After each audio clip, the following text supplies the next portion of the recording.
All right, I've got a quick tip for you guys today. Because there are some misconceptions about various techniques in the martial arts, and the majority of them are they're not based off of any kind of actual empirical evidence. They tend to be simply based off of kind of supposition, personal preference, and then trying to generalize that toward the general population. And because martial arts is a field where people tend to naturally just kind of wash out of gyms that they don't fit with, and the people that kind of fit with that gym stick, what then you end up with is kind of a slanted sample because people are not actually doing scientific research that way. So because of that, one of the most controversial technique arguments in the kicking world, at least, is for the round kick. Now, technically speaking, there's a bunch of different kinds of round kick. For the most part, we can kind of break them into the karate style. In our case, you have Savate and Kempo, but for sure Taekwondo and other karate styles use them. But this hinge from the knee, and that's fine, right? You get up into position and you snap it out, and it's mostly a very fast quad extension. Tends to be used a little bit more like a jab, tends not to be a knockout. Although if you hit good targets, it can still cause damage and create effect. It's a fine kick. There's nothing wrong with the kick. And then on the other side of it, you have more kind of your, let's just call it a chopping round kick, which tends to be executed, of course, by hitting with the shin as opposed to hitting with the foot. And although, depending on who you ask, some people still end up hitting with the foot, and in competition things happen and people still hit with the feet. But the ideal is you hit with the shin. It ends up chopping, kind of like a forearm chop. And there are various methods and styles of doing that as well. So keep in mind, our number one rule here is if it works, it's not wrong. Working not being defined as being the best or even the highest percentage. Working just means that it works more often than not. It means that you can employ it live. And, other than that, you have to define all of the criteria for what it means to work, what the goal was, etc. Now, that being said, right, I think you should train all styles of all techniques. I know that's impossible, but I honestly think you should train as much as you can across as many ideas as you can, because that is going to let you home in on the things that you find most usable to you, techniques that may work with your body and your temperament better, and all of that.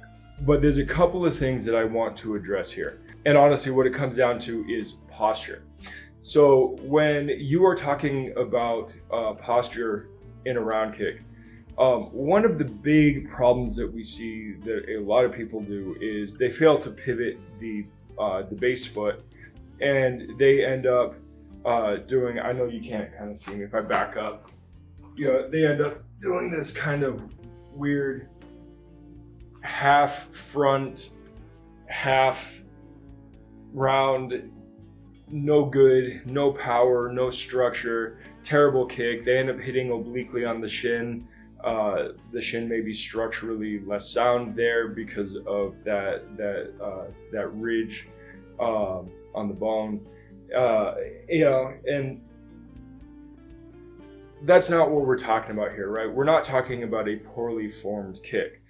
Now, some people will say, come up on your toes and pivot. I've seen specifically Thai and Taekwondo people do that. Sure, maybe. In the Savate world, we tend to keep the foot planted. In Kempo, we were taught to keep the foot planted. And that may either mean pivot and plant, or that may mean pre-pivot, step and set the foot so you can do it.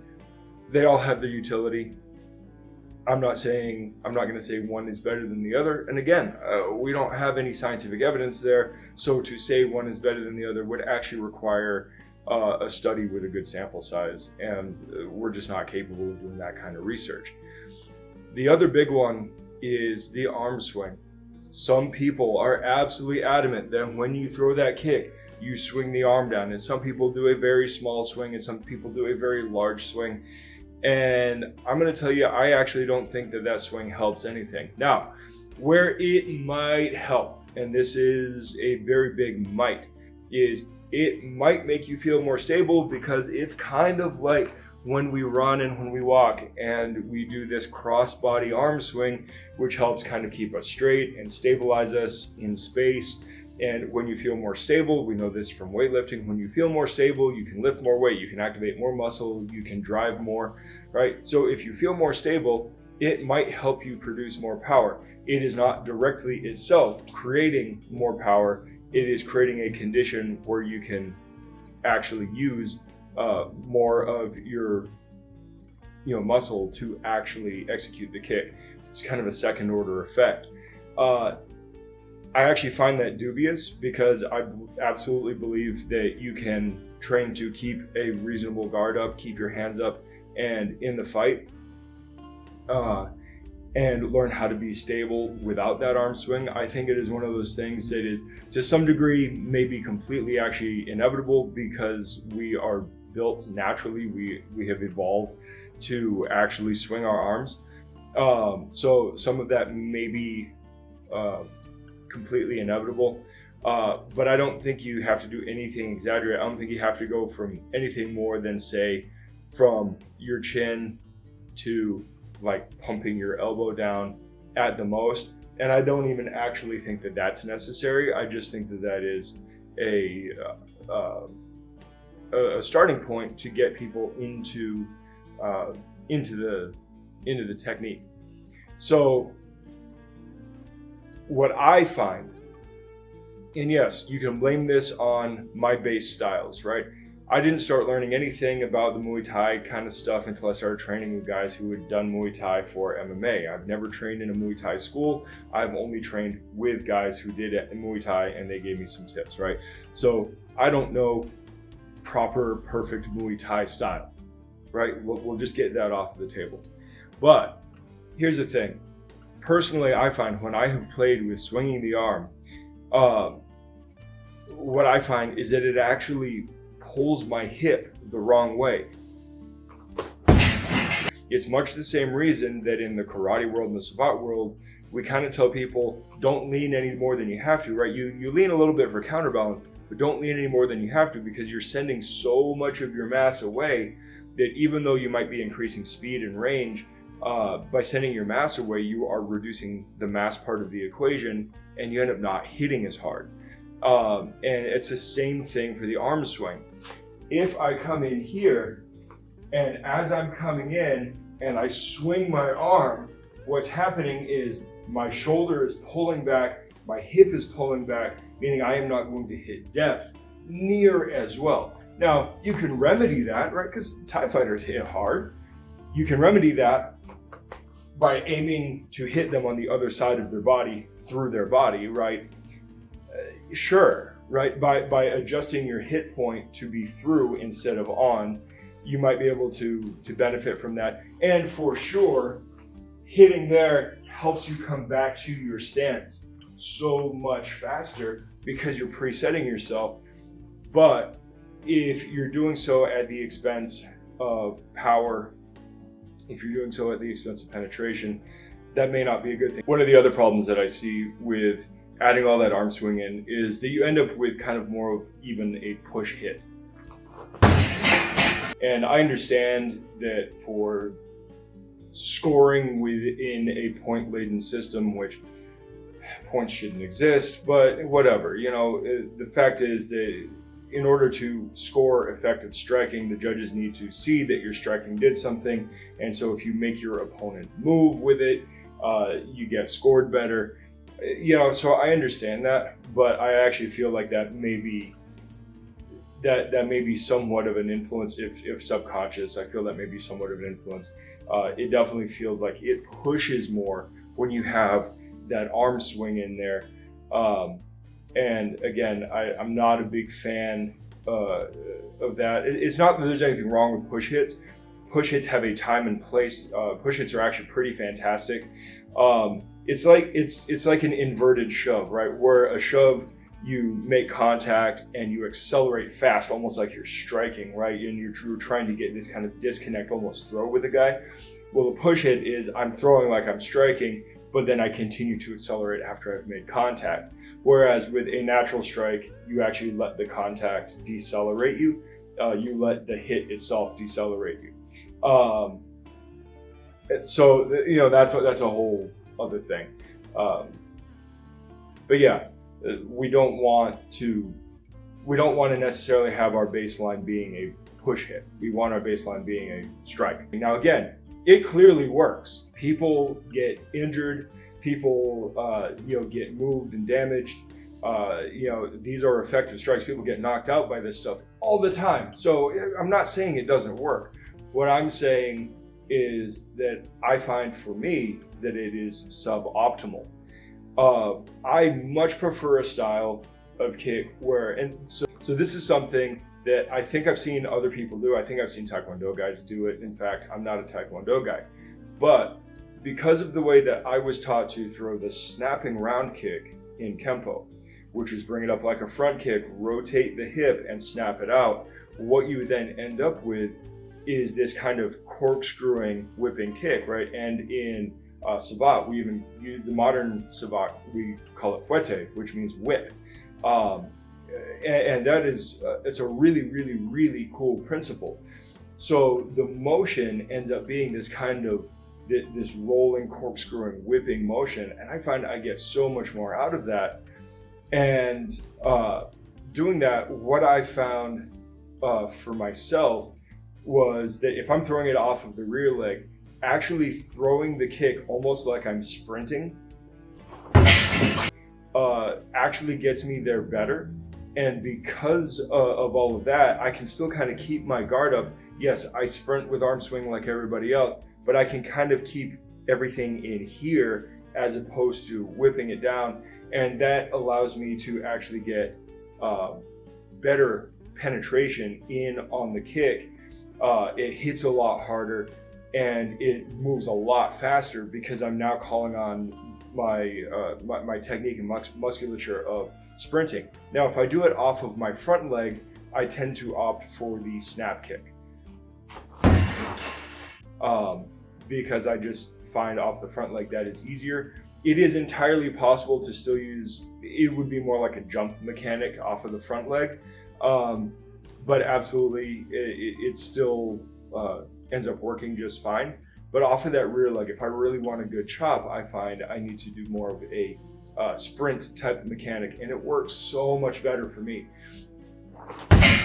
So look, I'm not telling you that your technique is wrong. I'm not telling you that your teacher is wrong. What I'm saying is that every time somebody says, this is the way, this is the technique, that is entirely based on, personal preference, tradition, supposition, assumptions, and is not actually based in any scientific evidence. And there is contrary evidence, some suggesting it might help, some suggesting it might not help. And it is all like second order evidence that is not directly related to throwing these kicks. Now, one thing we do know, and this is interesting, fighters hit with more power when they are given the choice to do things how they want to do them. Now, obviously, we teach technique for the sake of efficiency and whatnot, right? But if you allow somebody to have a little bit of autonomy and promote some self-efficacy, people actually make their bodies move the way they want them to move much better than a coach can, because the coach doesn't live inside your body. You know what feels right. You know where you feel bound up. You know where things feel too loose. The coach helps you see the things that you can't see. And you, through your feeling and your practice, are going to help the coach see things he can't see. So you need to work with your coach. You don't want to work against him. And you certainly don't want to just blindly follow orders, right? So this is why I say, right, one, if it works, it's not wrong. And two, try to train as much as you can to find what is right for you. find the technique that works for you, that is right for you, that you can do, right? Let's go ahead and define, right? If we are talking a one-on-one duel type, sporting type match, I mean, it could still be a street fight or whatever, but let's just assume it is a one-on-one fist fight, not involving all sorts of other variables, right? All it takes to say that your technique works is that you can make it do what it's supposed to do on purpose more than 50% of the time. If you can do it better than 50% of the time, that means it's better than chance. That means that you are doing something right.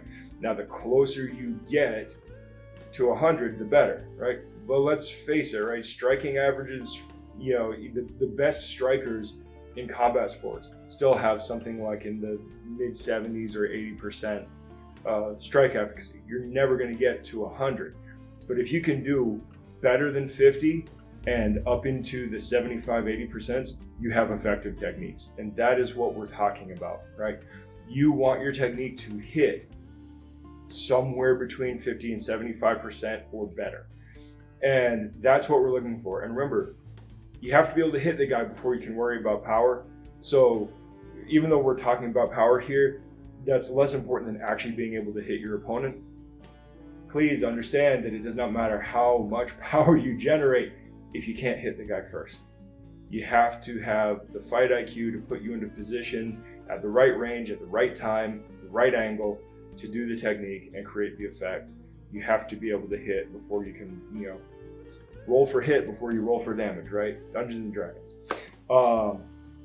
Okay, so that's it for the rant, and I will talk to you guys later. I said it was a short tip, not end up being so short.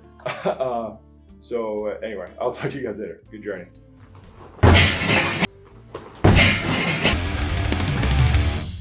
Hey, thanks for watching. Like, subscribe, share, do all the other social media stuff. You can check out our other socials as well as take a look at some of the merchandise that we have for offer in the links below.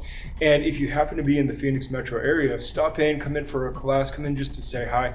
We'd love to meet you. Until next time, good journey.